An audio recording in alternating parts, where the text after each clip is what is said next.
Okay. I'm laughing because this is take 4. Oh, the first 2 times I didn't even hit record on this. Oof.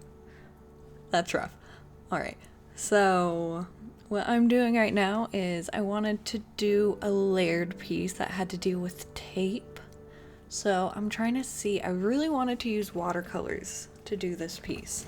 So this was me attempting to try to see if it was even possible, which I already knew from the beginning that this wasn't going to work out that well, just because this tape is way too sticky and it just completely rips up my entire piece of paper. Well, there goes the idea of watercolors. So, crumple up that paper. Get it out of here. Just watercolors another day then. It's not like I wanted to use you anyway. So let's go with the good old canvas board. Ooh, that was a shake. So let's just slather some white on it. I'm not really too worried about completely covering everything because there's going to be a lot of different layers that are going to be going onto this piece. So I highly doubt any of that is going to show through. And this was actually super weird, probably because there's that metallic paint on this to begin with, but you can still see on the footage there's just like one completely like glossy, it's like completely smooth piece of the canvas board. I mean, it doesn't really affect me later on, but I don't know, I just thought it was super interesting that the metallic paint would just dry like completely smooth, like it was soft to the touch. It was weird. Alright, and I'm, just doing my main go-to art block, just pumping out an eyeball. I always feel like eyeballs and hands are some of my favorite things to do, just because there can be some of the most annoying. So I always find it's really good to just practice them, even when I do it mostly when I have no ideas and I have nothing to go off of. I'll just start drawing some hands and some eyeballs. Just my go-to, I guess. Need to make something creepy? Let's add some eyeballs to it. Want to make something a little weird? Let's just add a hand coming out of a wall. The norm. So I'm just going in with the different values. I really want to keep this a blue scale piece underneath. I want to play with the warmth and cool tones. And I really don't want to end up painting this whole thing light blue since it's just barely a difference between the light blue and the white. And I figured most of this white space was going to end up getting covered up anyways. So we're just trudging along. And I really wish I didn't go that deep right there. And what? Is that your tear duct? No, that's not your tear duct. Your tear duct's what's under your eye. Huh.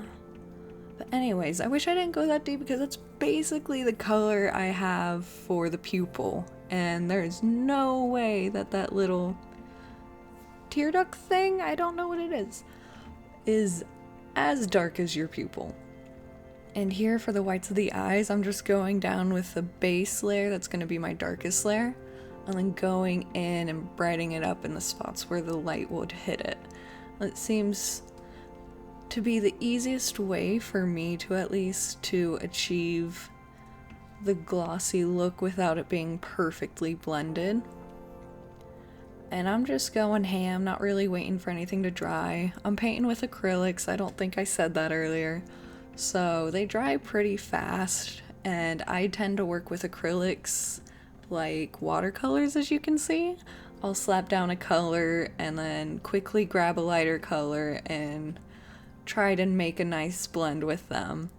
It just was the way I learned, I guess, and taught. Just seems to be the easiest for me. And like I said, I really wish I at least added a little bit of black to this blue to deepen it a little bit, because it's not as dark as I would quite want it to be. And then you can't forget the little dots in the eyes. It just helps it bring it to life, makes it feel like it's actually coming at you in the middle. And then, my least favorite part, but I was actually super proud of this one because I didn't completely screw it up. I usually always screw up the lashes unless it's like on a portrait where the lashes aren't very big. When I do a close-up like this, I make the lashes either way too big or way too small. There's no in between for me. And I think these ones look okay, but they're a little subpar, I guess. I mean, they could have been a little longer, but at least I didn't go overboard like I usually do. I'm just going up and thickening them up. And I learned this tip from another YouTuber. I can't remember who it was. I think it was actually from like one of the doll repainters, but to draw some of your bottom lashes like crossing over, it helps it look a little more realistic because that's what your actual eyelashes will do. No one's eyelashes are perfect, no matter how much we try. And then here you can see what I was talking about earlier, which is why we were playing around with the tape. So I'm just taping these pieces of paper down over top. I've waited for my underpainting to completely dry, or I would be smudging it and ruining it, and that wouldn't be fun for anyone, and I would have cried. Yeah, no, I would have. I really ended up liking this piece. So then I think I'm gonna go with a warm palette for this. So we're gonna go in with some red at the bottom. And for this, you really want to dab it on, because if you start like swiping the paintbrush, you might get underneath the little pieces of paper and it'll screw up your lines and then you'll just be sad. You want to be careful with this part. I learned that the hard way on one of my other paintings. It's just not a good time. So I got this idea from another artist friend. He does this style a lot with the different layers of paintings, but his are so much more intricate. And I kind of got this idea from him and watching a lot of Simply Nailogical with like her nail vinyls and such.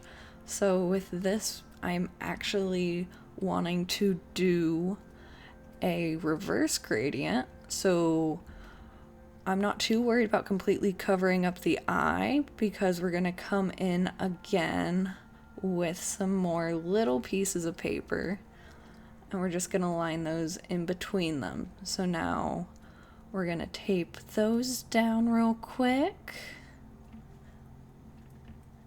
and we're going to flip it and start going the opposite way now. So going from red to the top to yellow at the bottom. Making sure we're still dabbing it. If you do brush it, you can, but you have to really make sure you're going in the angles that the papers are and being really careful you're not moving them, because one slight move it will completely screw up your lines. So on this one, I'm trying to be a little more heavy-handed and completely covering up the eyeball. Oh no! Got some stray blue. Okay, there we go. Best thing about painting, you can fix it. And the best part is the peeling. So you really don't want these to dry. It's kind of like the nail art. They will stick to it and could start peeling up the paint, especially because this was done on a canvas board that already had a painting underneath it. So the more layers of paintings you have, you're more susceptible to the painting to get ripped up as well. That's why I think I'm going to stick to this paper method other than tape, because every other time I've tried to do this with tape and I have to let one of the layers dry before I go ahead with the next one, I always screw myself over and it pulls up my paint and it is so sad. And you get to see the eye peeking through, and I really like it in the thin strips. You just get to see a bit of the eye as well peeking through. And here we have it, the nice final little glamour shots. If you like this video, make sure you hit like and make sure you hit subscribe below. I'll be coming out with more. Thank you.